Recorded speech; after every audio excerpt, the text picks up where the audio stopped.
YouTube চ্যানেলে সবাইকে স্বাগত। আজকে আমি সেকেন্ড পোলিং অফিসারের কি ডিউটি রয়েছে সেগুলো জানাবো। আগে ভিডিওটি দেখে নেন, তাহলেই আপনার পুরনো অনেক স্মৃতি মনে পড়ে যাবে এবং এখানে অর্ধেক কাজ কিন্তু আপনার কমপ্লিট হয়ে যাবে। কি কাজ করতে হবে আমি A to Z আপনাকে এই ভিডিওর মাধ্যমে বোঝানোর চেষ্টা করব। আশা করি ভিডিওটি ভালো লাগবে। শুরু থেকে শেষ পর্যন্ত দেখেন।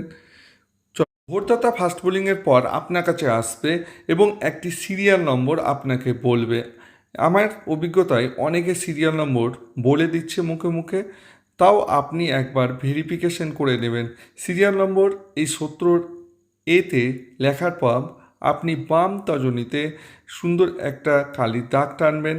তারপর ভোটার যে স্লিপ আপনি ইস্যু করবেন, সেই ভোটার স্লিপটি আপনি থার্ড পোলিংকে দিয়ে দেবেন। থার্ড পোলিং সেখান থেকে ব্যালট ইস্যু করবে। আপনার কাছে কি ম্যাটেরিয়ালস থাকবে এই নিয়ে এবার আলোচনা করি। প্রথমে আপনার কাছে সবথেকে গুরুত্বপূর্ণ 70A ফর্ম মানে একটি বুকলেট থাকবে। এই বুকলেটটি DCRCতে আপনি ভালোভাবে চেক করে নেন, কোথাও যেন সিরিয়াল নম্বর ব্রেক না থাকে, ছিঁড়া না থাকে, ব্ল্যাঙ্ক না থাকে, এগুলো একটু দেখে নেবেন DCRCতে। তারপর আপনার কাছে এইরকম দুটি বক্স এবার দেওয়া হয়েছে। দুটি বক্সে আপনার প্রয়োজনীয় জিনিসগুলো থাকবে। চলেন দেখে নিই কী জিনিস আপনার কাছে রাখতে হবে। সবথেকে গুরুত্বপূর্ণ হচ্ছে কাপ, স্টিক বা ইঙ্ক। একটু দেখে নেবে ইঙ্ক যেন খালি না থাকে। ইঙ্ক খালি থাকলে সমস্যায় পড়বেন ভোট চলাকালীন। তারপর আপনার কাছে স্ট্যাম্প প্যাডের কালি রাখতে হবে, স্ট্যাম্প রাখতে হবে।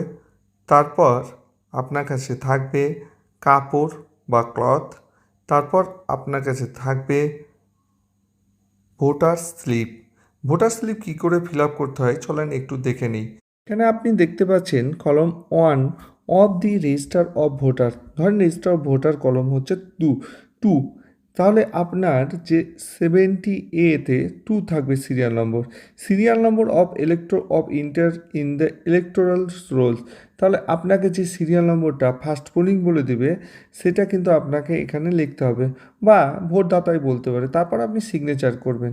এরপর আপনাকে সবথেকে গুরুত্বপূর্ণ কাজ হচ্ছে এটি। প্রথমে ক্রমিক নম্বর রয়েছে 1, 2, 3। তারপর আপনাকে কি করতে হবে, সিরিয়াল নম্বরটা লিখতে হবে। দ্বিতীয় কলমে দেখছেন এখানে সিরিয়াল নম্বর লেখা রয়েছে। তারপর যে ভোটদাতা আসবে সে এপিক নিয়ে আসলো বা আধার কার্ড নিয়ে আসলো, তাহলে আপনি সেখানে লিখবেন। তারপর সিগনেচার করবেন, টিপসই নেবেন। এখানে বলে রাখি সবারই কিন্তু সিগনেচার নিলে সঠিক সময়ে ভোট উঠবে না। এই জন্য যতটা সম্ভব, যতটা বুঝিয়ে পারেন টিপসই নেওয়ার চেষ্টা করবেন। এরপর এখানে জানতে হবে যদি কেউ ইডিসি ভোটদাতা আসে বা প্রক্সি ভোটার আসে, তাহলে আপনাকে কিন্তু সিগনেচারও নিতে হবে, সঙ্গে টিপসই নিতে হবে। এটা কিন্তু মনে রাখবেন। এবং যদি কেউ এপিক ছাড়া ভোট দেয় তাহলে আপনি হিসাবটা রাখার চেষ্টা করবেন। আমি বলে এটা ফার্স্ট পোলিং রাখলে সবথেকে বেটার হয়, কিন্তু আপনিও রাখার চেষ্টা করবেন। এবং এখানে বলে রাখি আপনি থার্ড পোলিংয়ের পাশে বসে রয়েছেন, অতএব 2 ঘন্টা পর পর যে টোটাল ভোটটা পড়ছে সেটা দেখে আপনি বলবেন কত ভোট হলো।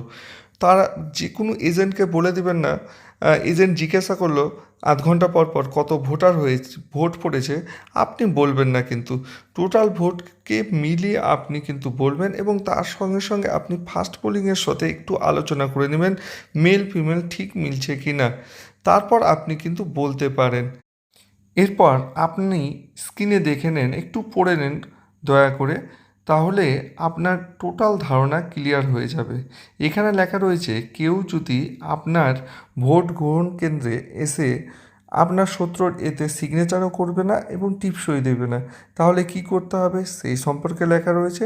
আবার কারো বাম তর্জনী বা ডান তর্জনী মানে দুটো হাতেই নেই, তাহলে সে কি করবে একটু দেখে নেন। ভালো থাকবেন, সুস্থ থাকবেন, ভালোভাবে ভোট দিয়ে আসেন। আশা করি এই ভিডিওটা ভালো লাগবে। লাইক এবং সাবস্ক্রাইব করতে ভুলবেন না।